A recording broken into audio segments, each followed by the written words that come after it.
Senator from Hawaii. Mr. President, we're 50 days into Donald Trump's second term, and the American economy is already in free fall. Prices are soaring, stocks are plummeting, and people are panicking about a recession. None of this was inevitable. All of this is Trump's own making. This week, after Trump couldn't categorically rule out that his policies would lead to a recession, NASDAQ had its worst day in years while the Dow Jones dropped a whopping 1,300 points. But it's not just the stock market that is taking a hit, it is regular people everywhere. Consumer confidence is down by 7 points. 7 points in 50 days since Trump took office, and spending has dropped for the first time in 2 years. The dollar is weaker, hiring is slowing, interest rates are unlikely to come down, and GDP is expected to shrink this quarter for the first time in 3 years. You know, usually, presidents get too much blame or too much credit for the state of the economy. But not this time. Trump is going out of his way to plunge the economy into chaos and make life harder for everyone. And whether you're buying groceries or trading stocks or hoping to retire next month, you are getting hit. When the Commerce Secretary was asked yesterday about a potential recession, he said, quote, "It's worth it." It's worth it. They actually think a recession would be worth it. And if the economic numbers coming in are bad, if they show that the economy is shrinking or the costs are rising, their solution is to cook the books, to make them seem better. Because when the data is bad, change it. Everybody knows that. Instead of getting to work on lowering prices on day one like he said he would, the president has spent his days plotting the rebirth of a gilded age with tariffs and tax cuts. That was a time when the rich got richer while everyone else got screwed. Trump tells a different story. Quote, "We were at our richest. We were at our richest from 1870 to 1913, he said. That's when we were a tariff country. We were a very wealthy country, and we're going to be that way again," end quote. And so I just want to make clear, yes, I'm a partisan. Yes, I think Donald Trump is screwing up the economy. But it's really important for us to understand they actually do have a theory of the case, and that is the golden age from 1870 to 1913. I didn't say that. The president said that. I didn't say, hey, these guys think a recession is worth it. They said a recession is worth it. It is true that in the Gilded Age, some people were very wealthy then. Robber barons and business tycoons built enormous empires on the backs of working people who had little to show for it. Profits boomed. Billionaires emerged. Regular people suffered in tenements and on factory floors, and poverty was everywhere. But the Gilded Age is exactly what the president is trying to recreate. Whether it's tariffs on our largest trading partners that will jack up the price of our food or our homes or our cars, or mass layoffs of the people who inspect our food or keep the skies safe or care for our veterans, or the tax cuts for the richest people to ever exist, funded by slashing regular people's health care and hard-earned retirement savings. All of this is about taking money from people who don't have enough and handing it over to people who already have more than anyone has ever had. Whether you voted for Trump or not, whether you believed he would be good on the economy or not, whatever sort of side of the political, tribal, ideological, partisan, algorithmic divide that we are all experiencing in our little filter bubbles on Instagram and TikTok and Twitter and wherever else we get our disaggregated information, this economy sucks. People are paying too much, and it is the intentional policy of the president's economic team to recreate a time when, until just about 50 days ago, everybody agreed we should never go back to that time. Kids working on factory floors, people working 70 hours and not able to feed their family, unprecedented disparity between the extremely wealthy and everybody else. That's what they are explicitly going for. This is not me putting spin on the ball. That's what they're saying. That's what the Commerce Secretary is saying. That's what the Treasury Secretary is saying. That's what the President of the United States is saying. This is their plan. And it is going according to plan. These people have the ability to short things and ride the volatility and monetize all of the craziness and make side deals and do crypto and park their assets here and there. They make money no matter what. But if you're retiring next month with a 401k or an IRA or a 403b, you just got screwed. Trillions of dollars of wealth was eliminated. And the president sprung into action. Why? For what purpose? To help his buddies sell cars on the White House lawn. I don't have a preference for electric cars or non-electric cars, or I don't care. That's fine.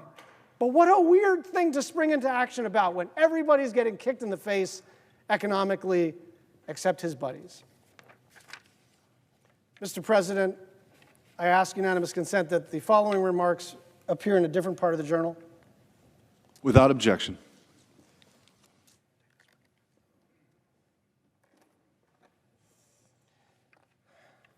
Mr. President, it wasn't so long ago that a senator stood on this floor and said the following: foreign aid, as a part of the overall budget, is less than 1% of the total amount of that the U.S. government spends.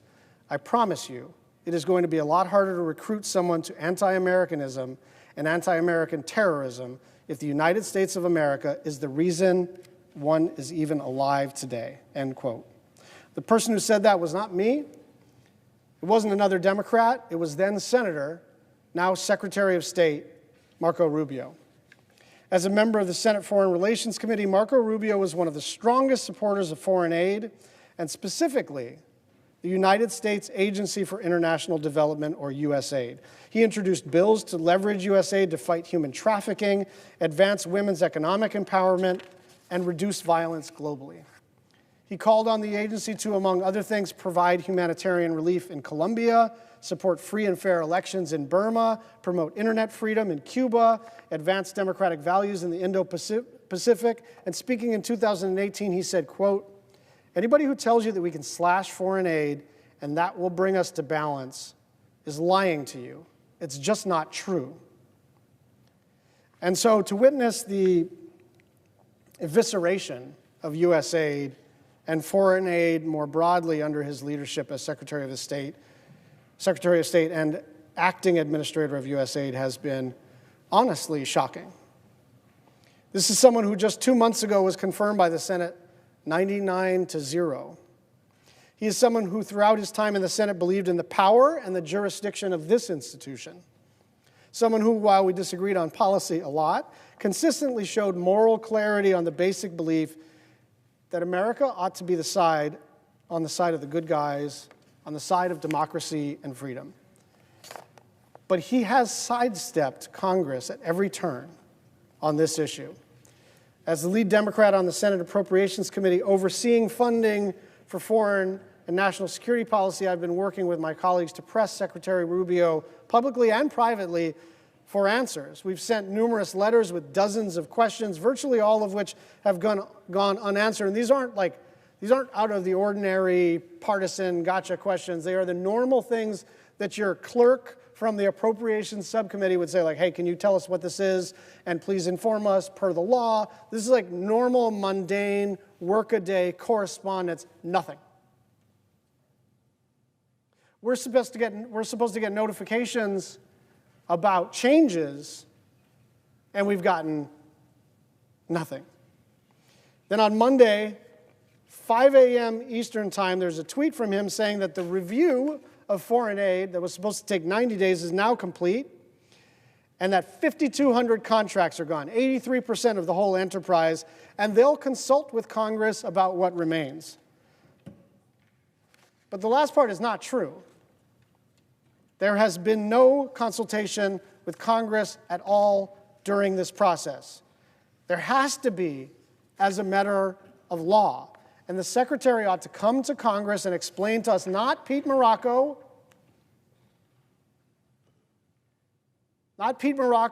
who we didn't confirm,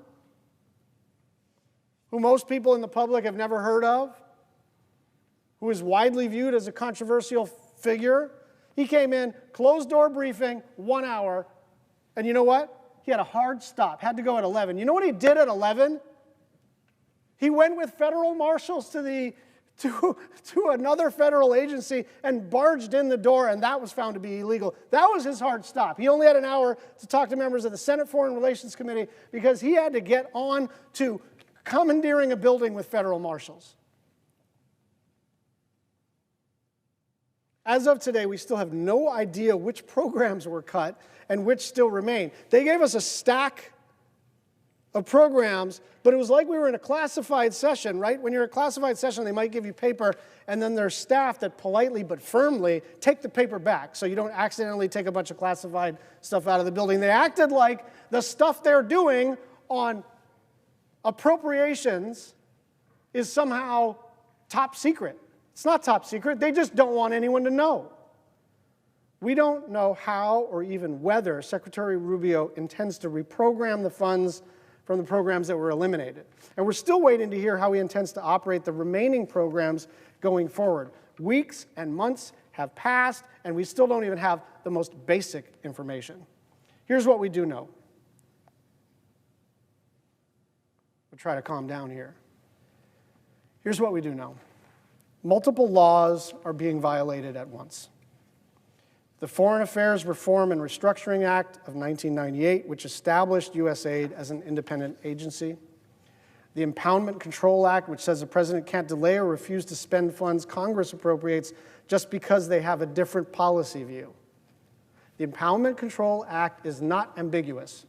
It says that a president cannot decide what they spend based on a policy preference. If it's in the law, it's in the law. They've got to execute on it.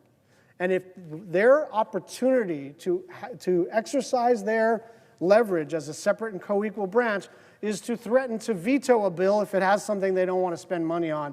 But once that law is enacted, their discretion is gone. And the appropriations bills for state and foreign ops, which, among other things, sets minimum funding levels, prohibits the creation of new programs, the suspension or elimination of existing programs, and changes to agencies without prior consultation with and notification of Congress. Nobody did that. You can love these cuts. I assume some people love these cuts. You can hate these cuts. I hate these cuts. But one thing you cannot say is that this administration is following the law and fulfilling its duties in consulting with Congress. And in the meantime, millions of people will die. Millions of people will die. Our sudden withdrawal has pushed people in Syria, Sudan, South Africa, and so many other places to the verge of starvation, disease, and death. I understand. I learned when I was 28 that when you're in elected office, you better be very careful what you say. I said some casual words one time. Still remember what I said. I won't repeat them. I was on Hawaii News Now, and someone asked me a question, and I was tired. It was the morning show, and I said something just overly casually, and it really hurt people. And so ever since then, I've tried to be as precise as I can be. And now that I'm in the Senate, even more so do I have an obligation to not say anything that's untrue, but also to just be careful not to be too provocative. And so I say this advisedly, millions of people will die because of the United States government executive branch. This is a global humanitarian catastrophe about to happen on America's watch. When I became ranking member of the subcommittee, one of the first things I talked to Chairman Lindsey Graham about was, how do we make things work better? Where can we better align our priorities? I am open for business if the enterprise is lawmaking. And I am absolutely opposed if the enterprise is law-breaking. I yield the floor.